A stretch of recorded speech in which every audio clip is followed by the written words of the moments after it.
back, boys and girls, to another episode of Kayfabe Comparisons.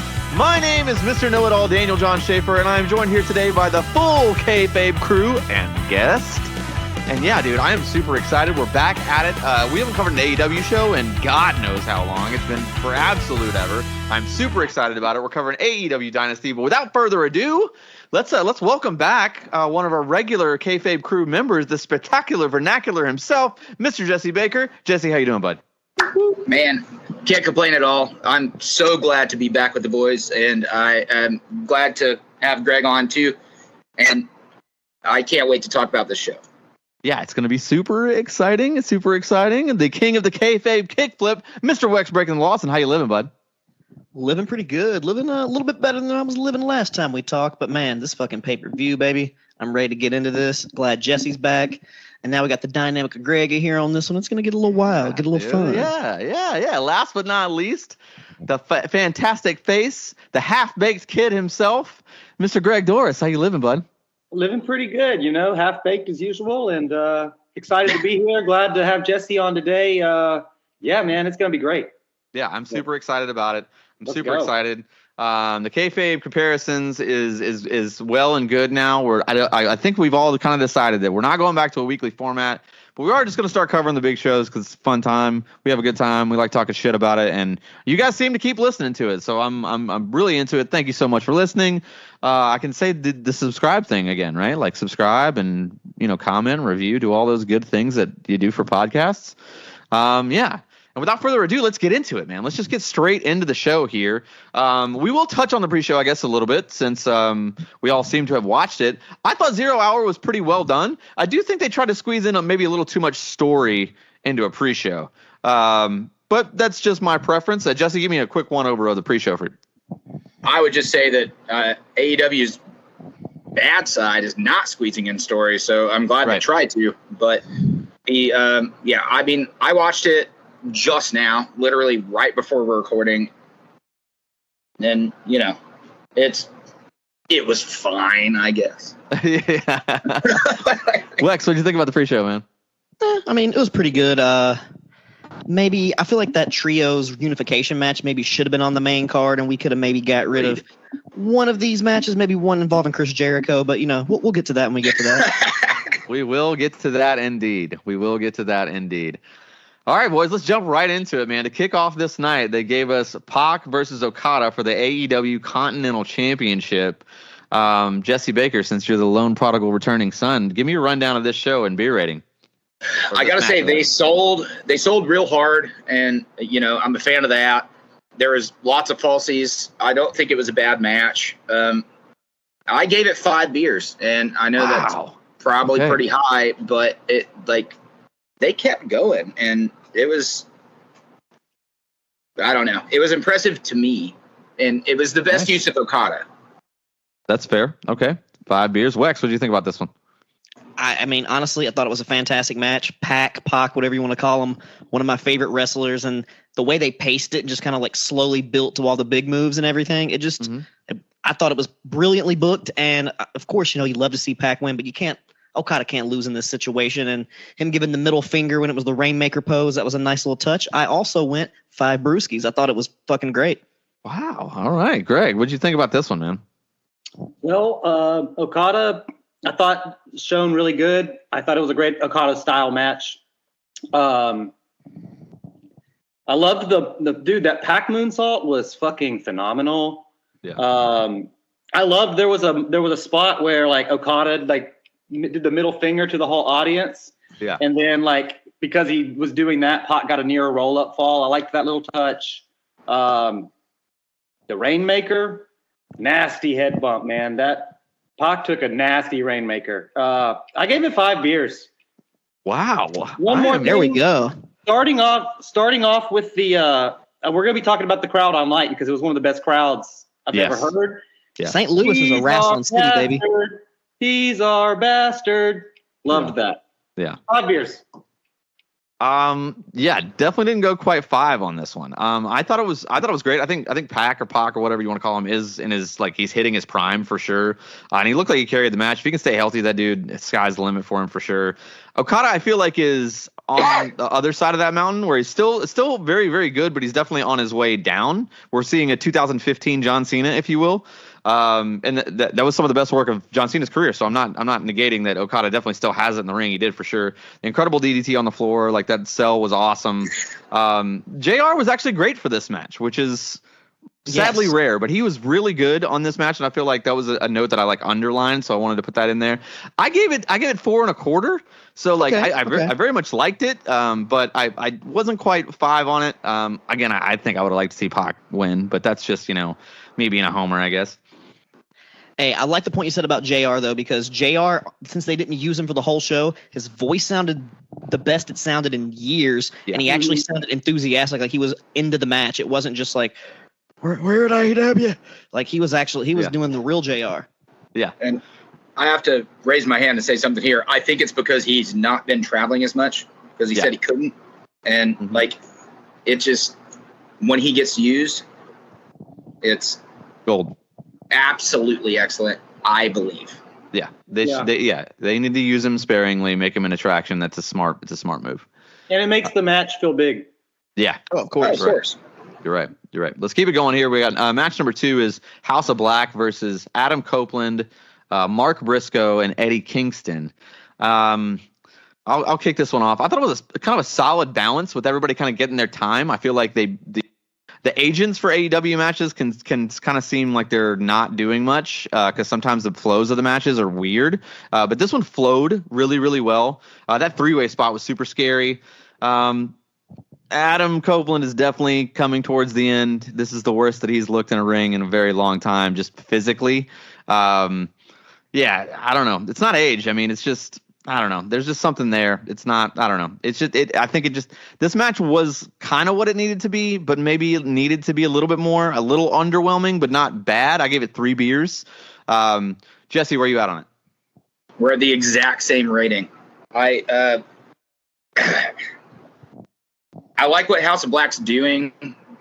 I anticipate that pretty much everybody's going back to WWE soon. Yeah. And it's just one of those things that the miss spot, I love that kind of shit, but it is exemplary of AEW kind of being WCW. And that just, I don't think it's a great use of top guys. I really miss, I would love to have seen Edge and Christian versus Hardys again, even though I know it probably would be disappointing, but they lost all of them. And I guarantee they're all on their way back. Probably. More than likely. I would agree. Wex, where are you at?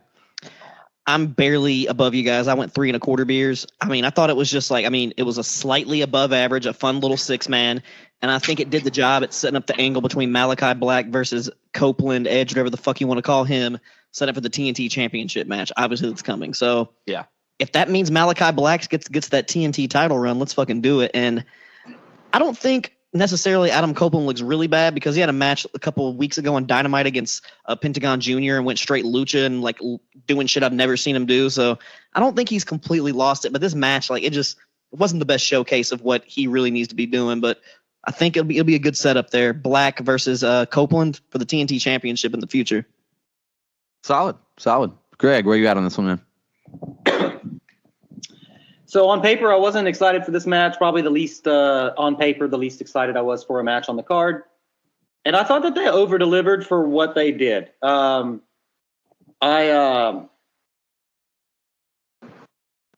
there was a lot of good spots, spot fest, whatever. I'm okay with that. I like spots. And I thought that they nailed quite a few good ones. There was the one where Eddie and Mark tried to superplex Brody off the turnbuckle and they got knocked off, and then Edge jumps up and does it by himself. I like that kind of stuff.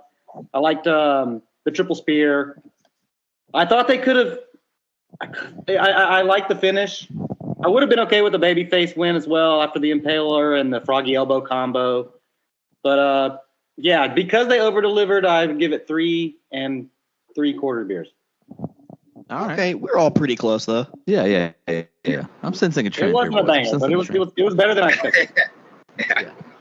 Yeah, let's keep it rolling here. We've got match number 3 on the card. It's Julia Hart versus Willow Nightingale for the TBS Championship. I was super fresh to this angle, and the work was not that bad. The last time I saw Julia Hart, she was really, really bad, and she has definitely improved.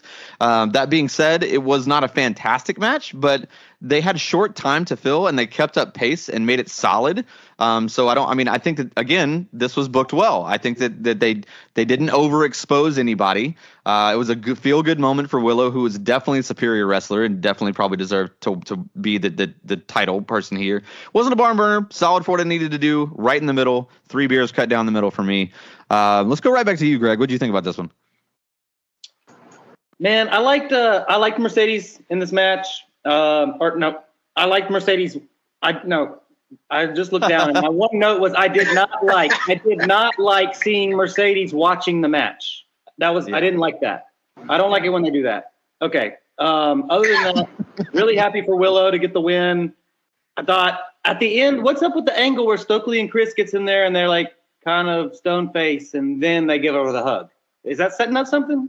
We all never know. It's got to be. But they went to Chuck E. Cheese. Yeah, I've never seen a Julia Hart match that I've really thought was amazing. I thought this was this was pretty good for her. I'm gonna give it 3 beers. Yeah, solid. Jesse, where you at on it? I originally gave it 3 beers. It was better than it had any right to be, but I gave it 4 beers officially only because of Stokely, only because of the Chuck E. Cheese comment. Yeah, we're going to Chuck E. Cheese. Nice. I mean, come on, man. And you got to love Stoke. Like, he's just one of those things. He is great. Wex, where you at on this TBS championship? Pretty much split the difference with both of y'all. I just went 3.5 beers. Kind of the same reasons you all touched on. It was short, but it was sweet. The pace was good, and the fact that Julia Hart was actually injured during this match kind of made it even crazier that she worked so well and I couldn't tell she was injured. But yeah, pretty solid match there. 3.5 beers. Willow is the perfect, she's the best white meat baby face in the women's division they've had in a long time. She's like such a perfect baby face. Yep. Yeah, she's doing a great job. Big shout out to Willow. Hopefully see her keep rising as she should. Oh my gosh, absolutely. And obviously it's setting up a feud between her and Monet, so, you know. Yeah, that's printing Monet, you know. Mm-hmm. Well, we'll see. All right.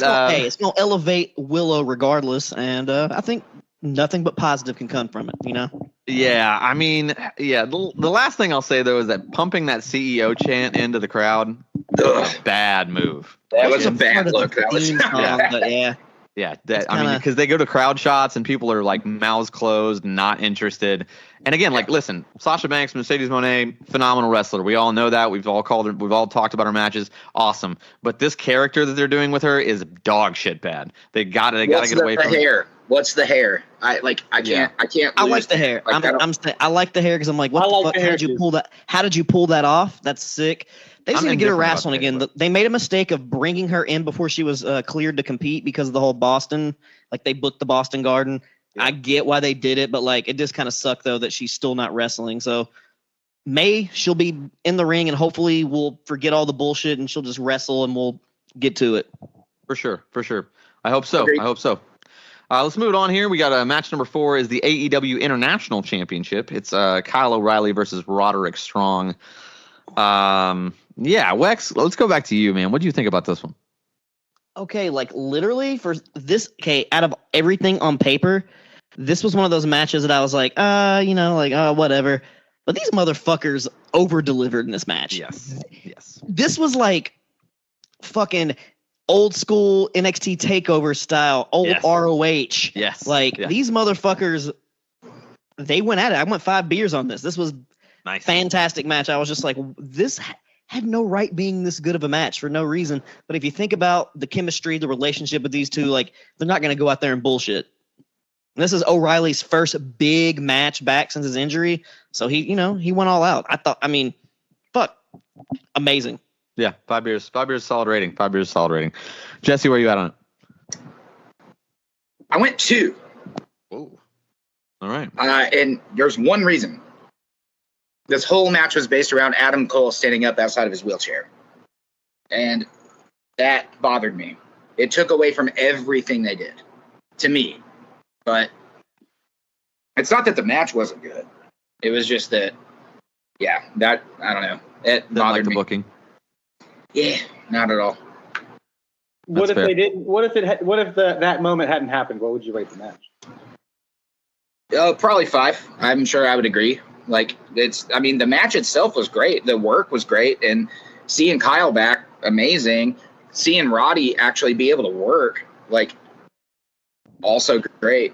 But that one thing that took away a lot. That's crazy. I completely didn't even think about that because they were just beating the fuck out of each other so well. I was just like, damn. But I mean, I get that with Adam Cole, though. I understand where you're coming from. It makes sense. Another thing, he unfortunately got injured in the middle of this big planned out angle, and it kind of fucked everything up. Right. Yeah, that's fair. Greg, where are you at on it? Man, I thought this match really was good. I liked it a lot. Dude, I don't know what it is about Roddy's backbreakers. He's like the Taco Bell of backbreakers. Like one fucking ingredient, so it should give it to you a million ways, and it hits every time. I don't know why, but it works. I agree. Also, this is the first time I've really seen Kyle in action. I didn't watch the old Ring of Honor stuff. So what's up with is that one of his moves where he like falls out of the middle rope and then rebounds back and does the clothesline? I love that. That's awesome. He did it before Dean Ambrose. Yeah, well, he does it well. I really like it. Yeah, that's the difference. I was surprised about the finish. I thought I was really hoping I thought Roddy would win, but I thought that it wouldn't be clean, and it was. So that's another reason that made it so good. That's sick. Yeah, I kind of agree. I gave it 5 beers. I thought it was really good. I'm not. Cole. Yeah, I see. I'm not on the 5 beer train, but I'm actually pretty close. I enjoyed it, and I actually did I like the Adam Cole spot. I mean, I don't think that.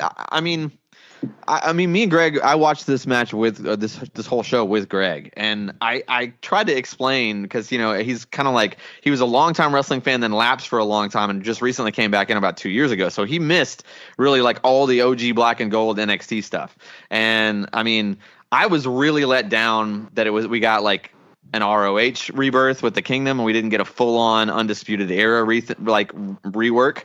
I feel like it should have been full-on UE plus Wardlow. Like, just add him in as well. I think that was a good move, but and we all know the reason why I didn't that. I think that was the plan. I think Tony Khan's even said that was the plan, but Bobby Fish wouldn't settle on money, and Kyle O'Reilly wasn't ready, so it just didn't work out. Fuck out of all of them, Bobby Fish fucked that up. Yeah, 100%. Yeah. He's even said so too. God He's damn even it. said so too. But yeah, I mean, overall, I gave it 4 3/4. I thought the match was really, really well done. The thing that bothers me the most about a lot of this, though, is that I feel like a lot of these matches, and there's a trend here. Like, I thought this card was really well booked. I thought it was great, but there's a lot of. This is the first time I've noticed it with AEW, where they're really completely continuing WWE character storylines. Like, and that's, I don't think that's a good idea. No, it's not. Like, but if you think about it, those WWE characters are just continuations of ROH characters. Yeah. So, yeah. I mean, it's a vicious cycle. Kind of, but I mean, not really. Not really. I mean, I see what you're saying, but like, there's so much. That'd be like us negating everything Chris Jericho ever did in WWE and be like, well, they're kind of just continuing what he did as Monday Night Jericho. Lionheart. Yeah, Lionheart. It's like we'll get to that. Fuck, yeah, we'll get to that shit. We'll get to that. Speaking of the devil, here we are, right in the thick of things. It's Chris Jericho versus Hook for the FTW Championship. Golly, who wants to start this off? I mean, it's my favorite wrestler. Yeah, let's him get. Yeah, let's Jesse, have at one. it. Give us your rating. 1.5. And Chris Jericho is my favorite wrestler of all time. It's very difficult to watch. He's got to hang it up, and like, I think that as long as he weren't booking himself, he could serve a really great role in creative, and he could serve a commentary role. He's probably trying to just murder this thing so he can go back to WWE, retire there, and get put in the Hall of Fame. But, like, the thing that pissed me off the most, I got to be honest, when Taz got up, I wanted it to hit so bad. Like, yeah. It should have been more than that. Yeah, the crowd did too. And it was, it was pretty obvious that the whole thing didn't. So he's just using it, the whole thing as an excuse to go on tour again or something. I don't know. It's hard to watch. 1.5. I can't give it more than that. It disappointed me a lot. Wex, where are you at on it? I did not rate it that low. I mean, I gave it 3 beers because the match itself wasn't necessarily bad. It's just the ending, the outcome. Like Jericho winning the fucking FTW title, that was dumb as fuck to me. Like, if they would have kept it going, like Hook dropped him on his head multiple times, kicked out of multiple Judas effects. If he would have went over, like, that'd have been great. Perfect. Jericho putting over young talent. But like Jesse said, I don't know what the fuck he's going on, if he's trying to go back to WWE or if he has just become the Hulk Hogan of his generation. He's just so delusional that he really thinks that he's this guy. Hopefully, I'm hoping that he's playing into like the gimmick, the veteran that thinks he's helping people, but everyone actually fucking hates him. And if he plays into that well, it could work, but I don't know what's going on there. But I went 3 beers. Like I said, the match itself, the work wasn't horrible. There were some fun spots, but you don't do all this stuff leading up and just win. It's just dumb. Yeah. Fair. Greg, where you at on it? Man, I mean, maybe I got the hot take, but I really enjoyed this match. I do think that Jericho is leaning into the Hulk Hogan of his generation on purpose. Learning tree and the Jericho vortex thing. And you know how Jericho puts people over. He doesn't put him over in the first match, but he will put over Hook next. I think he will. And if he does, I'm good with it. I thought this was the best Jericho match since All In against Ospreay. It actually kept my attention the whole time, which is more than I can say for a lot of Jericho's matches recently. I gave it 4 beers. Wow. Ooh. Okay. All right. I'm kind of, maybe it's because I got some of that hot take rubbing off on me when I was sitting in the same room with him, but because I almost said the same thing as you said about this, Jesse, where it's like, this guy's like a top 3 all time for me. Like, I mean, it's like there's Shawn and then Jericho, and then like really there's Shawn by a mile, and then Jericho and a couple other people are the only ones that are in my like, my handful that like I will watch every match. I will love everything they do. And I think that's what it is. Cause I kept telling Greg, I was like, I know what it can be when Jericho is Jericho, and it's good. This is a good match, but it's not what it could be. And I feel like, I don't know, a couple of bumps were great. A couple of the big bumps were great. I definitely can't deny that. I mean, I think that instead of the Hulk Hogan phase that you guys said, I literally wrote down, I think that Jericho is in his Dusty Rhodes phase, like his like 90s Dusty Rhodes phase, where it's like if he can kind of come in, even if he's going over here and there, if he like Greg said, if he can end up doing the job overall and putting Hook over on an even higher level, then it'll be worth it. And Dusty definitely did that for years and years and years. I don't think Dusty Rhodes won a match in the 90s at all. Outside of like maybe ECW one-offs or whatever. The opposite of Jerry Lawler. The opposite of Jerry Lawler. But yeah, I gave it 3.5 beers. I didn't hate it, didn't love it. It was above average for me, but it was lower than expectations because I expect Jericho to be the GOAT because he is one of the GOATs. Like there's no other way around that. So let's keep it rolling here, though, man. The next match on the card is Toni Storm versus Thunder Rosa for the AEW Women's Championship. I thought the match was good. Thunder Rosa normally kind of only has one style, and when she's deviated from that style, it hasn't really worked. And this match kind of changed my opinion a little bit. I feel like she really did work Toni Storm's kind of match. And to be honest, I think Toni Storm is definitely hitting her stride as a character and as a wrestler. Like this is the prime of her career. I liked that there was no Sugar Skull makeup. I think the whole new vibe works for her. Yeah, I mean, AEW bell-to-bell action is always done well. Like it really is. I did like the nice little Tony Khan swerve where it's like he changed the camera angle and did the black and white static for like Tony's big move. Because I was like, oh, well, that's the finish. They changed the camera angle, they changed the filter or whatever, and then it was a false. And I was like, oh, I like that. That was well done. I gave this one 4 beers. I very, very much liked it. I actually liked it more than the Jericho match, which is wild. But I really did. Wex, where are you at on this one?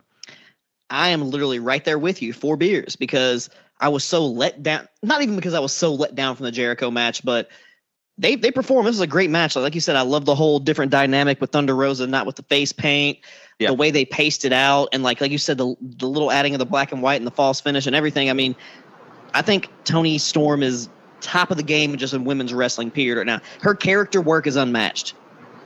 Yes. I don't know. And then I don't know if you watched the press conference afterwards. Yes. She's just fucking great. Yeah. 4 beers for me. Fantastic. Keep the title on Toni Storm for as long as you fucking can. Yeah. She's one of the best worked characters, not necessarily wrestlers, but characters in all of AEW right now. And she's solid in ring, like above solid. But her for sure. She has that great rare blend of character work and in ring. Yep. Very, very good. Jesse, where you at on it? I also went 4. So yes, you're correct about the trend here, Mr. Knowitall. Yeah. And I didn't expect to love this only because their women's division usually kind of sucks. And I know Rosa wasn't really around for a long time, and that pissed a lot of people off.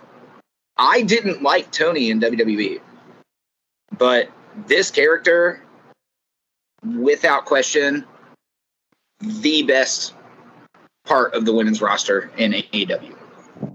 For sure. Greg, give me your thoughts on this AEW Women's Championship match. Wow, we all agree because I gave it 4 beers. Winner. Holy shit. Winner.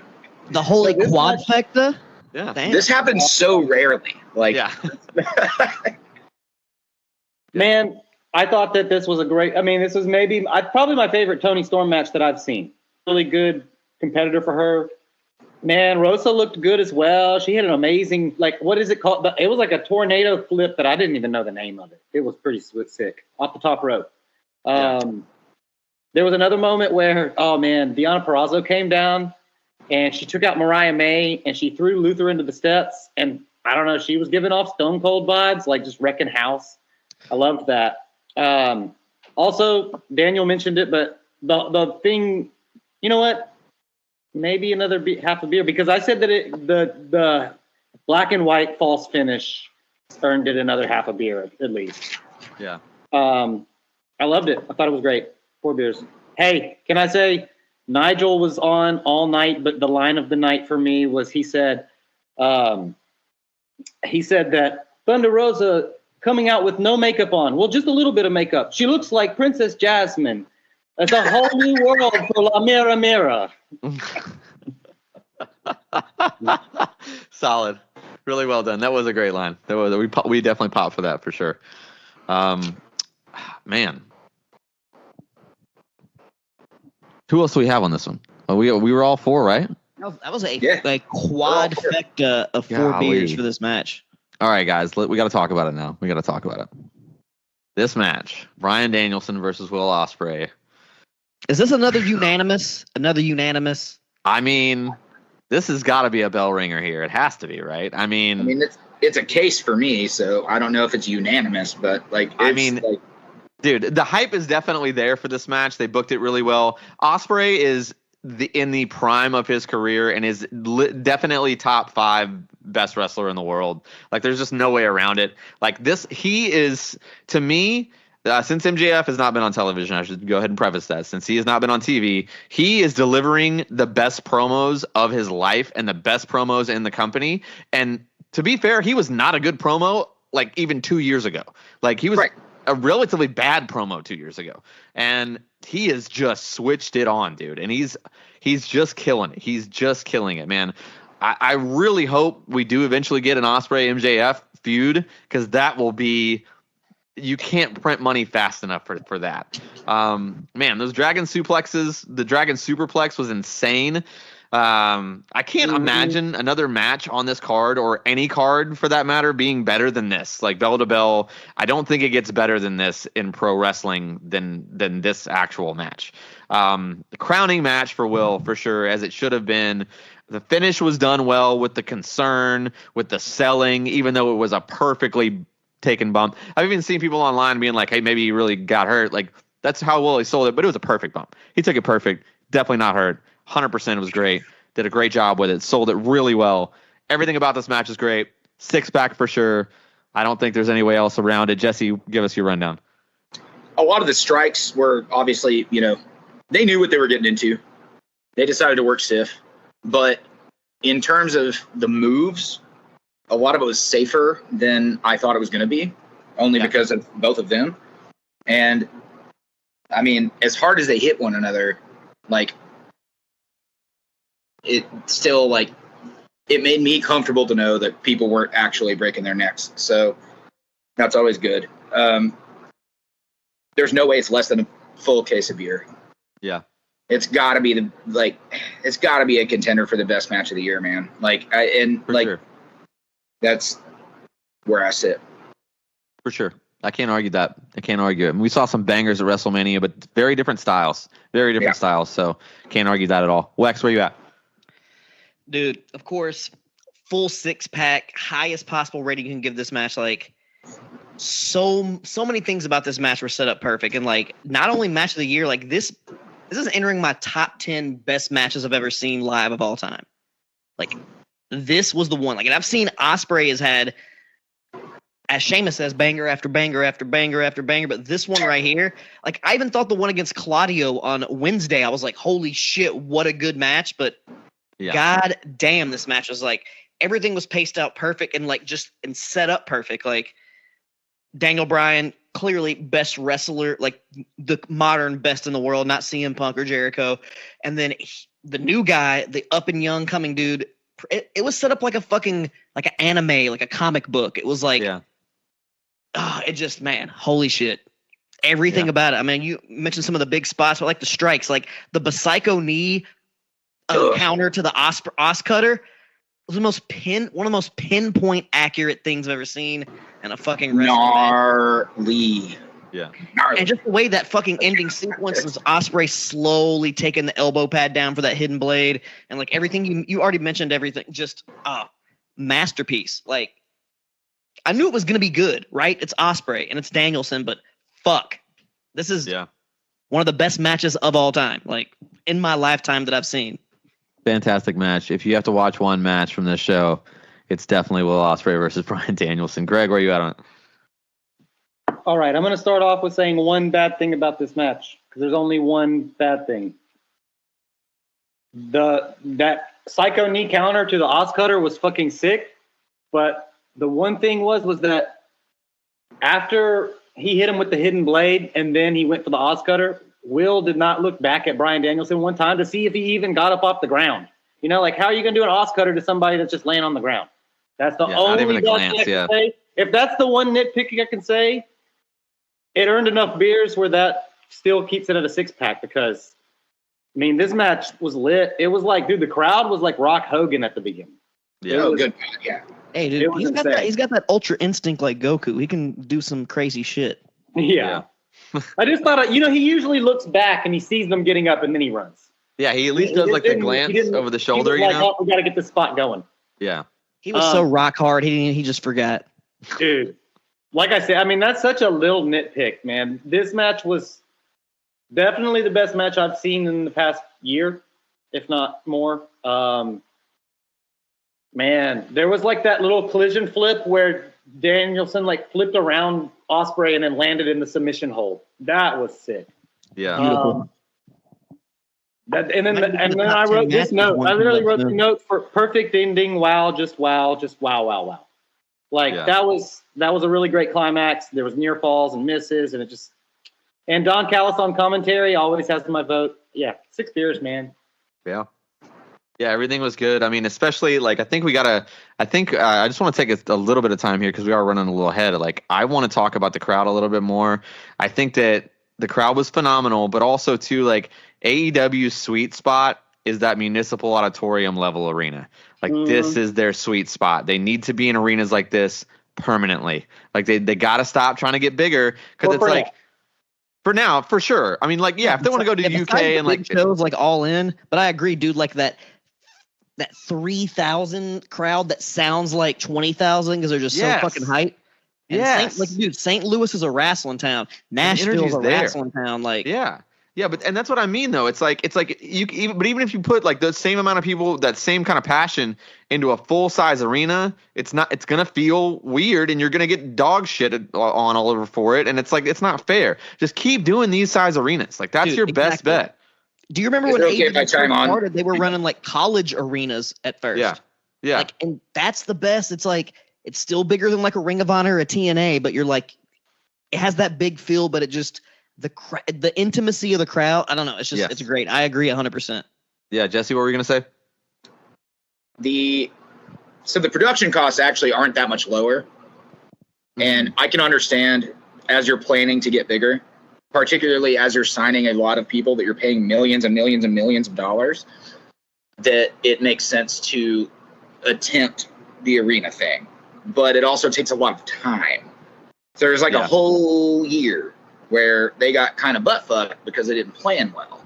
Yeah. And they didn't, like, the thing is, though, they're not really paying that much more money to be in those places. The production costs don't increase by that much. It's very marginal, like, versus the other things. So yeah, that would be my only chime in. I agree the look is terrible, but I think that I get why.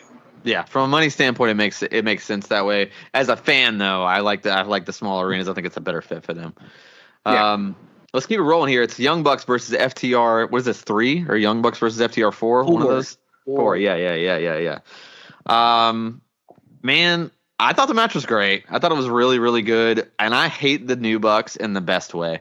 Like, I hate them in the best way. Some wild bumps, lots of Dax color, which I think kind of helped the match. Sometimes it hinders it in AEW, but I think it did help in this case. I do think that this was a great send-off for FTR because I think that's all but buttoned up. Great work overall. Really nothing negative to say about the match. I think the Jack Perry return was seen a mile away, but that's okay. I think it was done well. Maybe not have the security guards like pull his mask and then have a close-up of the security guard being like, "What are you doing, man?" Like, I don't know. That was not the best idea. He should have just hit it and not had security and just done it himself. Would have been a lot better. But yeah, overall, I give it 5. I very, very much enjoyed the match. Great send off for FTR. Can't wait to see him back in the E. I'm really excited. I'm excited for the Young Bucks. I think that was a good choice for them to be winning the title. I think it's a good thing for Jack Perry. If they're going to bring him back at all, now is the best time. Maybe you can benefit from these stupid ass decisions that you've been making over the past few weeks. Hopefully they can turn it into a good thing. 5 beers from me. Greg, I'm going to throw it back to you, man. What do you think about this one? I thought that this made me, maybe I'm in the minority, but it made the footage release make sense to me. With Jack Perry coming back, he wouldn't have got that pop if that hadn't happened. I mean, he would have got some pop, but that made sure everybody knew about it. So I thought the match was great, bell to bell. They fucking delivered. They did a lot of spots through tables, ladders, pile driving through ladders, slipping off the barricade. Man, it was gnarly. It looked like it was not fun to be a part of.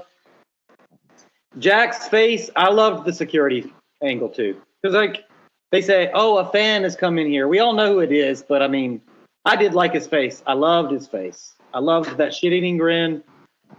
I'll give the match 5 beers because it was like action-packed as fuck. Yeah, that's all I have to say. And I love the Bucks' new characters. I really love the Bucks' new characters. Yeah, I hate it in the best way. Yeah. Jesse, where are you at on it? I got to say, when the Bucks are asked to perform, when they choose to, they knock it out of the park.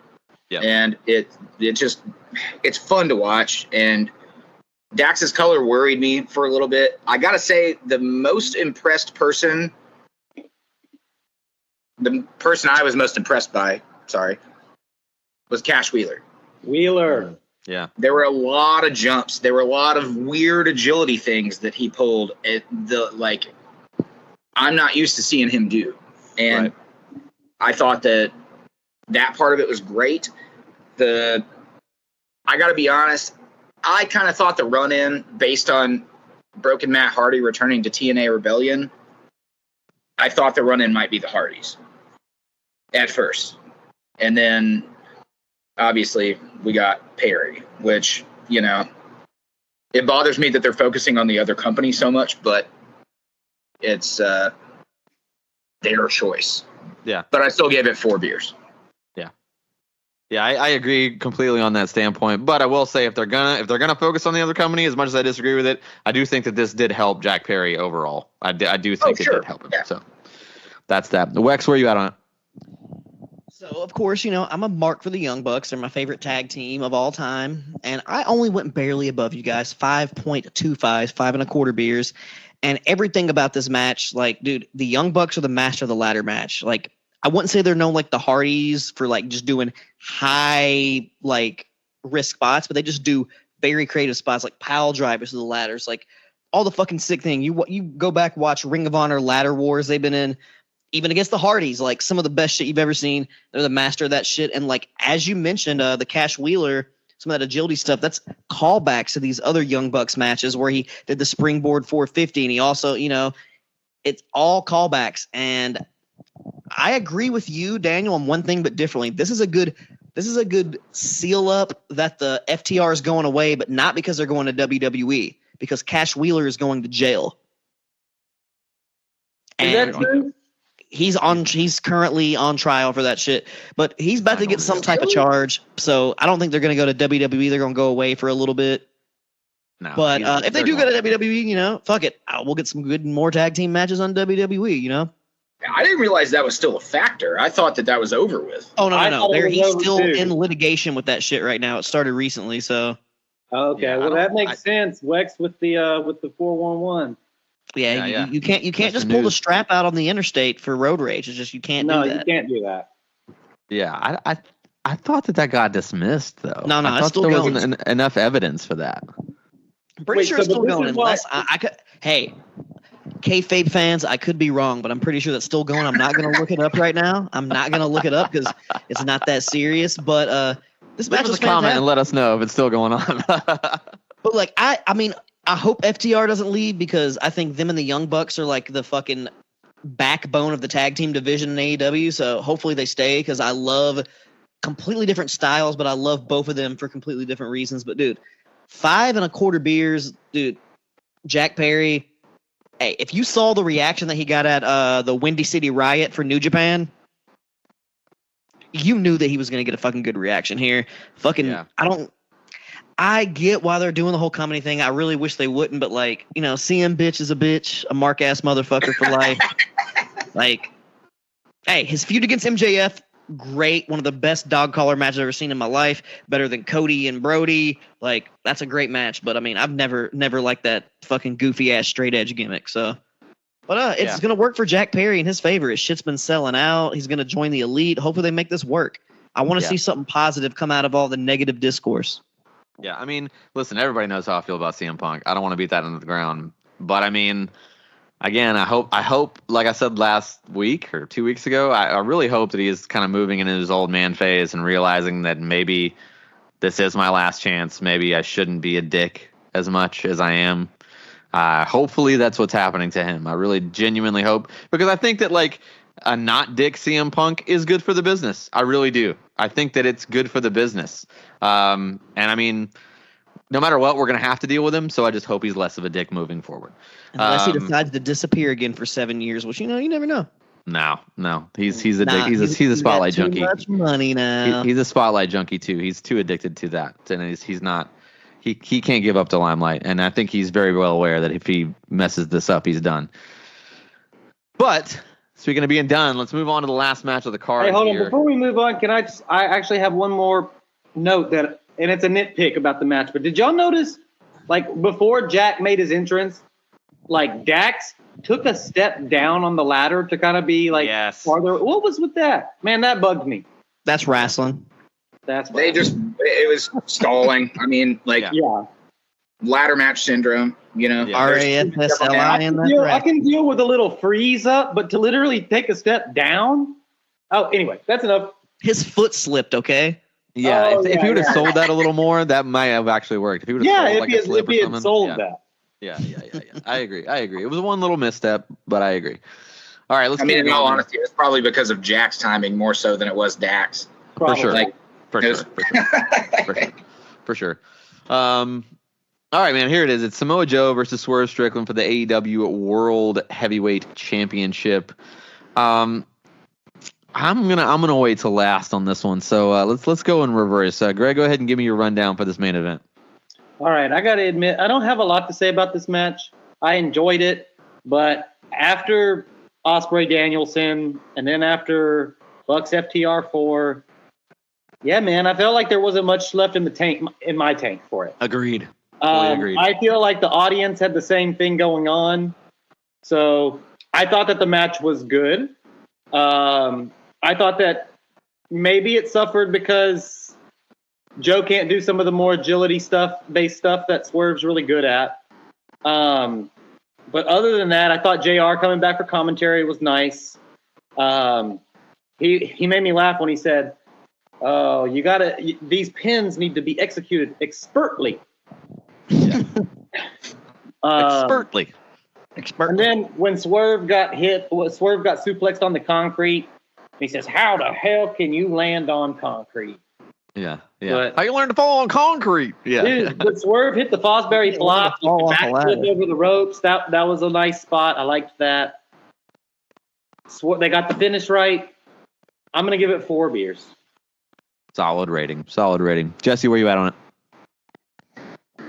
I had to give it 6 only because I believed in Swerve for a long time. And I know Wex knows the Lucha Underground background and the kill shots. Maybe. But also, like, Isaiah Swerve Scott in NXT, I just always thought was money. And y'all know, as proven by this podcast, that I've always believed that, like, R-Truth was money. Yep. And Alex Kane's money. Yep. And they're all money. There are a lot of really great athletes that work well. Handful of documentaries I saw about Swerve where he wanted to work death matches and stuff, and only to prove he could do it. So I was very proud that he did. I fully 110% expected MJF to walk out. Mm-hmm. I thought that was going to be a thing at the end of the match. But I'm glad they didn't steal his moment. And it made sense. I thought he should have won, and I don't think Samoa. I mean, maybe he comes back, but I don't know. He's cashed. Yeah, I mean, he's got to be. But at any rate, I did give it 6 beers based on the fact that I was very, very, very much a fan of the booking of the match. Fair. Wex, where you at on it? Hey, I didn't go completely 6 beers because nothing's gonna top Ospreay fucking versus Danielson. Like, it was just too good. But like a lot of the same reasons as Jesse. Like, I've been watching this motherfucker since he was Killshot. I've been a big fan of him for a very long time. And people want to talk about AEW don't got fucking stories. Like, then what the fuck was this? Like, they've been building this motherfucker's story for so long. Everything, and then the in-ring story that he told with Joe, like, that's the thing. Pro wrestling is about stories, but most of the stories are told in the fucking ring. I don't know if these new age fans understand what a story means. Like, goddamn. But dude, this was great. He came out like with Prince Nana wearing the Jimmy Rave jacket, which was a excellent touch there. Just so much good stuff about this.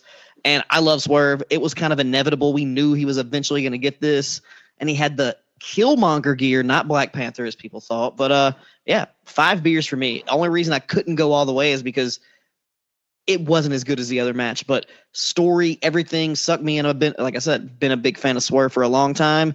Kill shot, it was great to see. He wore the kill shot knee pad, if you noticed that. Just so many great little details in this match. Yeah, I thought, okay, so Swerve is super over. We've all sung his praises on this podcast. I've always been a fan of him as well. I mean, he was one of the shining moments in the later Lucha seasons when the Lucha Underground started getting not so good. He was a shining part of that for sure. Everything he did in NXT, I was a big fan of. Okay, Swerve is definitely over. The crowd and AEW in general has been super indifferent on Joe since he won the title. And I feel like that kind of hurt the Swerve coronation a little bit. You know what I mean?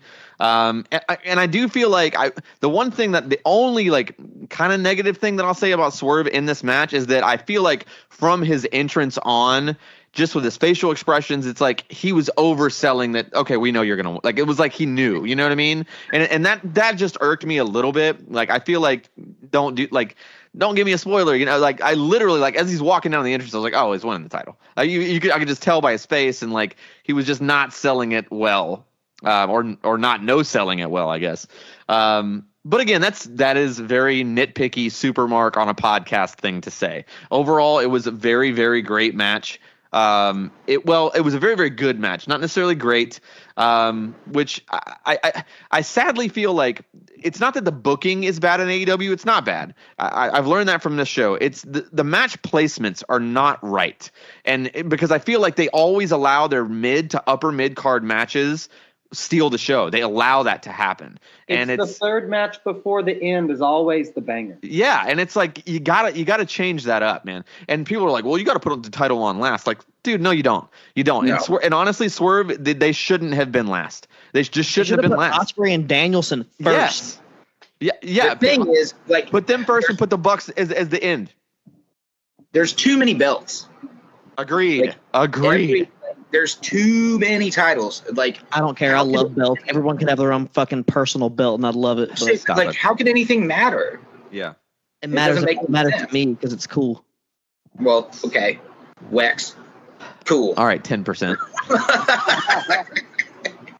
No, I agree. I mean, overall, I gave it 4.5. I did like the match. I like seeing Swerve get his shine for sure. And I loved Swerve's press conference after. I thought he did a great job. I think everything he said hit home. I think it really meant a lot. And I think that moving forward, he's going to be a great champion. I wish that Joe had gotten a little more shine. I wish they had booked him better. He was a solid transitional champion, but I think that they wish that they would have just let Joe win at Brawl Out and have him go over CM Punk, and that would have been a much better story to begin with. But we didn't know how banged up MJF was. And now that we're here, and we've all talked about it, let's talk about MJF a little bit, okay? There's always been always been this stuff about, like, the bidding war of 24, and I know we all saw that Meltzer thing, like, back when we were still doing the podcast regularly, where it's like, oh, he's quietly signed for a multi-year deal. But that was never confirmed, and Meltzer's been even more full of shit in the past 2 years than he's ever been in his career. And I don't know, man. I feel like I don't think he would do AEW that dirty as to just leave.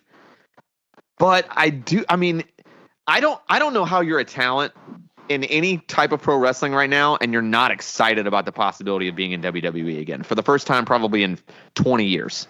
I mean, 40. They're booking everybody well. We're back to a point where even the opening matches have good stories, not just bullshit stuff that they put together this week. Yeah, okay. Raw was great. It was pretty good. I mean, dude, compared to what we had last year, it's night and day. Yeah, I'm sorry. That battle royale just pissed me off. I did not want Becky Lynch to win the fucking belt. Yeah, again. well, okay. When you get thrown a random injury, you're gonna have random shit happen. Like that's. I mean, you got to do something. I agree. They could have done that better for sure. But overall, on the whole, like if we're talking about, all these people that we're probably likely to see jump from AEW back to WWE, it's like, can you blame any of them? I mean, FTR has a reason to come back for sure. There's solid tag teams. The tag team titles look amazing on both sides. The new tag titles they have on both sides look awesome. Them SmackDown ones, dude, are fucking so good. Man. So good. I think we're going to see the Hardys back soon. I think we're going to see Revival back soon. I think we're going to see Edge and Christian back soon. I mean, the list goes on and on. And I mean, God, if I'm MJF, it's like if I haven't signed that multi-year deal, maybe I come in and do one big program and take an L just to thank AEW, and then boom, I'm on with Cody on the big show. Like, I mean, how do you not? That story's built in too. I want MJF. Also, like, MJF needs that one guy to stay. He needs to be the one fucking dude who doesn't jump, or at least not. Like, who would be the biggest impact? Of any AEW? Of any AEW wrestler jumping over? Anybody that's not currently in WWE. I don't care about AEW. I don't care about GCW. I don't care about any of that. But, like, who would be the biggest impact currently on WWE if they were to sign a contract. With I don't think AEW? there's anybody that can make that kind of impact because WWE's just so on fire right now. Like, Well, I'm saying if Well, Kenny I mean, I Omega think went it's to MJF. WWE, if Kenny Omega went to WWE, it'd be fucking crazy. Yeah, but Kenny Omega can't wrestle no more. He's not sure if he is like. Don't having say a- that. Don't say that. Yeah, gonna He's get not better. sure if he's having a surgery or not, though. He's gonna Like, get better. Time. I think you're right, Jesse. I think it's MJF for sure. But while I say that he's the person that could have the biggest impact, I don't think that his impact would be as big as we would want it to be. I do think he would come in on top, and they try to push him right away because they're not Vince and they're a lot smarter than that. But I'm not sure that the WWE crowd. I mean, there is a lot to be said when he's like, a lot of our guys don't watch AEW, and we see it on the internet all the time. Like, I mean, I do also think though a lot of the super WWE marks would be over the moon to have MJF, but I think they would be more over the moon to have it as a feather in their cap against AEW than they would about actually seeing MJF. We're pretty even keeled here. Like I'm a fan of both promotions. Obviously, I'd make no bones about it. I lean WWE. I'm more of that cinema, sports entertainment guy. I don't have a problem saying that. That's my type of thing. I like that. But I still love AEW. I love the bell-to-bell wrestling too. I think they do it better than anybody else in the world, including New Japan. I think they have the best bell-to-bell action. Period. But there's a reason why the best bell-to-bell action show, and if that's all you focus on, no matter how much money you have, will not be the number one thing to a mass audience. It just won't be.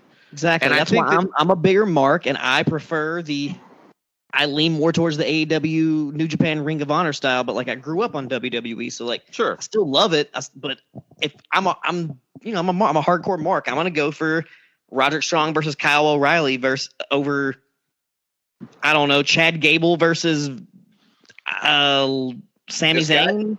Yeah, I mean, that great match. I mean, that's probably two of the worst people to choose. Yeah, that was like the worst example. Chad Gable under the Damian bus Priest and like I don't know, fucking Braun Breaker versus Von Wagner, which got released, so doesn't matter. But I know what you're saying. You know what you're trying to say. What the fuck I'm saying? Exactly. I know what you're trying to say. Well, I do love up the MJF thing, and all I can the clearest way I can say it is MJF going to WWE hurts AEW more than it helps WWE. Yep, and that's just true. That's just the facts. That's true. Helps MJF quite a bit. I hope MJF stays, but it's got to change. If he comes back, it's going to have to evolve as well. He can't keep doing the same thing. So it's either I'm gonna support MJF whether he goes to WWE or AEW because I'd say he's probably single-handedly responsible for me really falling in love with wrestling again. Like I started watching again, and he was the guy that made me buy in. I loved the whole his whole 2-year arc over the past 2 years leading up to World's End. I loved. Hey, I agree. Like wrestling is kind of like some people are with sports. I like the wrestlers, not necessarily the companies. Like wherever the people I like wrestle, I'm gonna go fucking watch it, regardless of if it's TNA, WWE, Ring of Honor, or fucking Saw Wrestling in Millersville. I'm gonna watch it. Mm-hmm. I think I would have said if we hadn't seen an example of what they did with Cody in just the past 2 years in WWE, I would say definitely don't go MJF, don't go. If this was the old regime, don't go over there. That will tank your career. But I think it's hard to say, man. I think the world's his oyster, and whatever he chooses to do is going to be pretty cool, I think. But I think the only reason he wouldn't go to WWE at this point is that I think he's under contract. I mean, I think so too, probably. I just don't think they give him the past, like the longest reign ever without having him secured. That con money is some serious fucking money, is all I'm saying. I just don't think they give him the kind of story they gave him without locking him down. Yep. No. Well, it goes. Runs forever. They eventually go dry. As long as Daddy Khan keeps it up. That's the thing, though. If Daddy Khan says, "Hey, stop," he's gonna. Don't do that. So I'm gonna. You gotta make some money at some point in your life. Hey, since we're towards the end of this, I'm gonna bring up something. We got WWE, got AEW, everything. Have you heard the rumor that Vince may be trying to get back into the wrestling business? All right, Jesse. Jesse, I want to hear from you. I did hear this rumor, and the thing is, apparently Ari Emanuel insisted that he sell the rest of his shares, and apparently there's heat between him and Paul because Paul allegedly cheated on Stephanie, and this is all dirt sheet shit, but what do you think he's going to do, for fuck's sake? It's all he's done his entire life. Like, die? Well, I mean, probably pretty soon, but like, but I mean, what else is he going to do? Is he going to get into the stuntman business where he promotes an Evel Knievel show? Already did that. Is he going to get into the MMA business? Already did that. Is he going to get into the football business? Already did that. No, Jesse, the WBF revival. No body. Gross. I just watched the Lex Luger thing like 2 days ago, and it's fucking just watching him drink milk while he's showing his arms off is the worst. Yeah, I mean, for me, man, like who would work for Vince now? Yeah, it'd be a black marker on their career. Yeah, maybe, but like there are a lot of you got to keep in mind. Like, I'm not trying to get politically leaning here, but you got to keep in mind, like, he's friends with a lot of powerful people, and I don't think that there are a lot of folks that wouldn't consider that to be a black mark on their career. Like. Yeah, I mean, I will say that, like, it would get a lot. I mean, he would have to pull a rabbit out of his ass, and he's done it many times, but he'd get one chance. He'd get one big show. And if it wasn't incredible, it would be the biggest black mark on his entire life. I mean, even more than the shit we've already read, which is insane to say. I have two answers. Undertaker and Hogan. What does he put them in a ring together? They can't wrestle. Probably not, but if they both wrestle matches or whatever, I mean, like, good call, Jesse. Like, they've always been loyal, and they're never not gonna be. They've vocalized that. They are going to fucking die in that ring, Jesse. Well, fucking probably, but like we all thought Ric Flair was going to, and he's still that's kicking. why I went to see his final match. I thought he was going to die. He got dehydrated and looked like he was dead at one point. That's what they called it. Yeah, it wasn't the pacemaker in his body, but whatever. For sure. There's a reason Steamboat didn't do it. Yeah. All right. But well, last question for you guys, real quick. Let's pretend. Let's just touch on MJF one more time. I want to go all the way around the bend. You're Paul Levesque, and you just signed MJF. How are you booking him right off the cuff? Wex, give it to me. Right off the cuff, whatever world title match that Cody is in against his big high-profile opponent, I'm going to have MJF screw Cody to lose the title, have them feud, but then circle some back around way to where they fight for the title again. Okay. All right, Jesse, where you at on it? I'm very excited that at WrestleMania Backlash, allegedly, we get AJ versus Cody. And if I was Paul Levesque and I booked MJF right now, I would probably put him in a mid-card program against AJ until we could work him to Cody. Solid. Greg, where you at? I don't have anything fresh to add, man. Just get him in a program with Cody. Yeah, I think I would kind of do, if it was me, I would do a blend of both. What I would do is have him come out and help Cody retain over AJ. Banger, and then he costs AJ the match, and he just claps and does his like overly like fake baby face thing and like goes crazy when Cody retains and then just kind of feed the whole thing through backstage raw WWE style promos where it's like, yeah, I was just so happy to see you and blah blah blah, you know what I mean, and like work it up to a big turn. And maybe if it was me, I would turn Cody heel, but that's neither here nor there. I just thought of something really good. Have MJF align himself with The Rock against Cody and work that into a storyline somehow. That'd be good. That would be good too. Then when The Rock gets sent back off to Hollywood, MJF is his new guy, his new fucking hot fucking heel shit talker dude. Yeah. I just thought about that, dude. Rock, MJF, that is just like here's a solid insult. Question.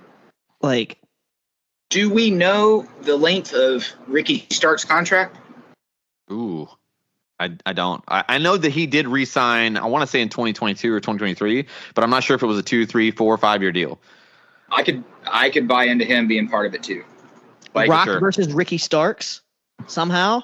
I could see that. I mean, like, I know he's a little short-ski, but, like, I don't think that matters. Bro, us Rocky all talking Stark. about The Rock here. It's Okay. like, that's wild. What a time to be alive. Yeah. I got another angle.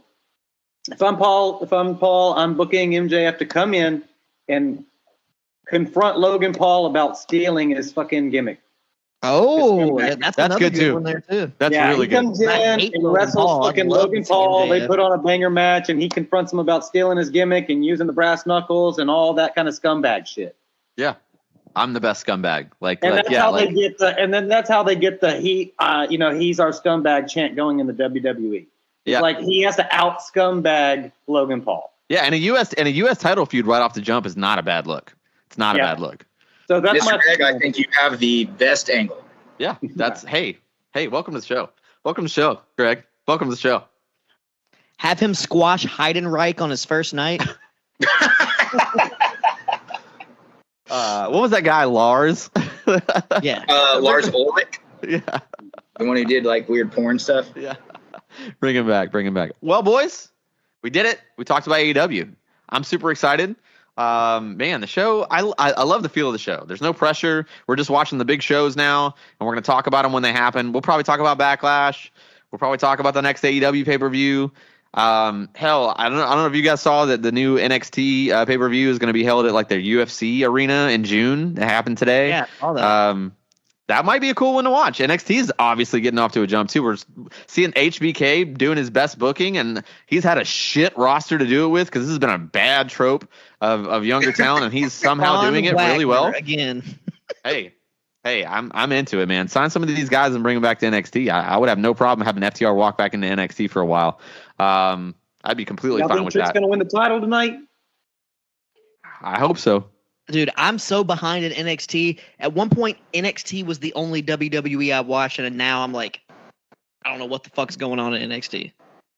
Yeah, they definitely need to turn around. I mean, and it's not for good booking, man, but poor Sean has been working with some less than stellar talent for a while, and it does seem to be getting better, but they definitely do need a full influx of good talent.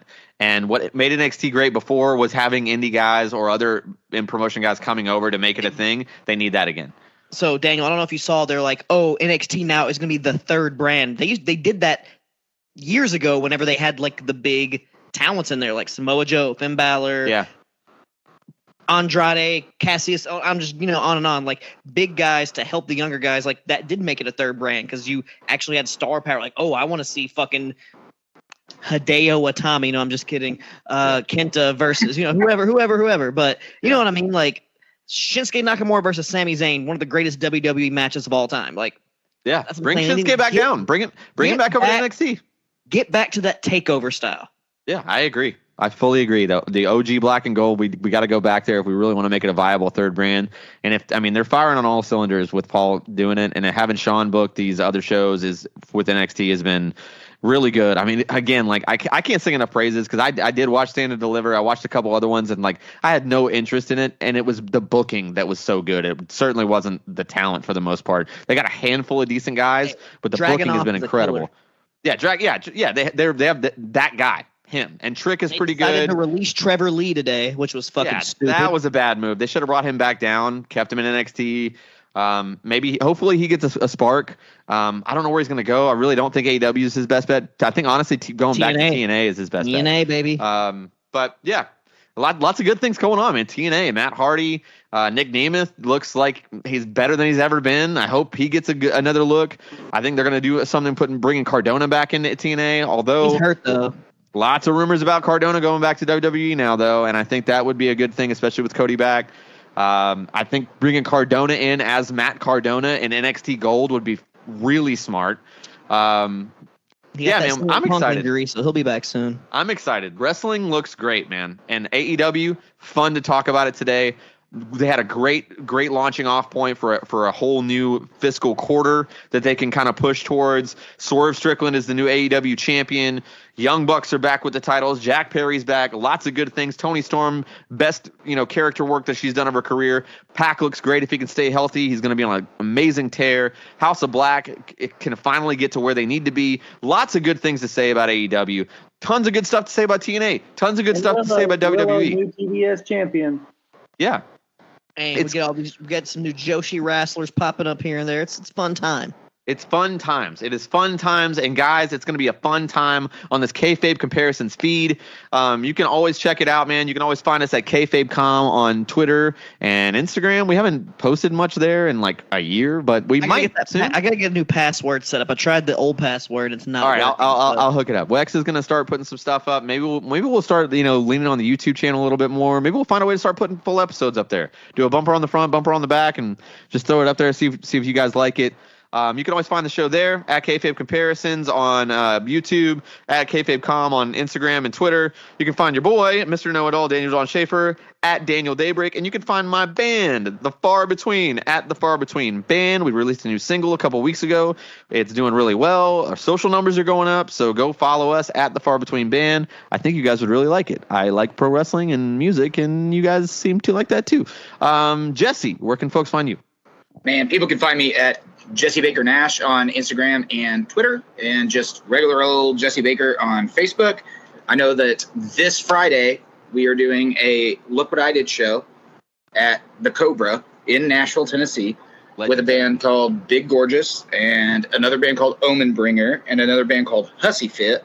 Ooh. And we're gonna bring it. Love it. Friend of the show, Barry Donegan. Killer, absolute legend. Yeah, Barry. Absolute legend. Love him to death. Wex, where can folks find you? As always, you can find your boy Wex at Wex Breaking the Lawson on Instagram, on Twitter. Like I said, Kayfabe Comparisons on Twitter. We're going to get back on that here soon. KayfabeCom Pod on TikTok. We're going to get back on there too. Yeah, there you go. We were heavy for a while. We're going to get back on there as much as we can. Always ready for some engagement. If you want to talk wrestling, we want to talk wrestling. It's always a good fun time. And nothing's really going on this weekend for me. I think like Tim McGraw or something's playing at Bridgestone or something like that. But I won't be there. I'll be at home and watching some wrestling probably. So we look forward to seeing you guys next time. Great job, Wex. As always, never disappointed. Mr. Half-Baked Kid, where can folks find you, and what are you doing in your daily life? My boss just laid off the entire company last week, so I'm looking for a new job. Hey, holler at me. Okay. People can find me on Instagram at Gray Funk, GREYGRAY Funk. You can check out silly things that I do. Sometimes I never post. Sometimes I post. And I've got a few bands that are linked there. So. Yeah, go check it out, man. He's got some awesome bands, awesome musician, phenomenal player, Mr. Greg Dorris. That's going to do it for us this week, though, and we'll see you guys in a couple weeks for Backlash. So I'm excited about that. You guys take care of yourselves and take care of each other, and we will see you next time. We're out. Oh.